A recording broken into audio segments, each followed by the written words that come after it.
ఏంట్రా చాలా ఆలోచించేస్తున్నావు? అదేరా నా కూతురు గురించి. హ్మ్. ఈ పిల్లలెందుకురా మనం చెప్పింది అర్థం చేసుకోరు? వాళ్ళ జీవితాలు బాగోవాలనే కదా మనం ఆలోచిస్తాం. మన సేవ కోసం విన్నది నిజమేనా? అవునురా. ఎంత నమ్మానురా శ్రావ్యని.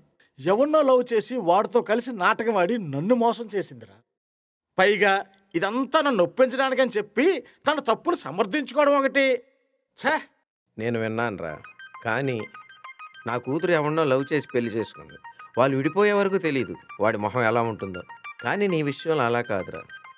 నిన్ను ఒప్పించడానికే నీ కూతురు ఆ అబ్బాయి నీ దగ్గరికి వచ్చారు కదా. ఆ? అసలు ఆ అబ్బాయి నిన్ను ఒప్పించడానికి అన్ని తిప్పలు పడాల్సిన పనే ఉంది చెప్పు.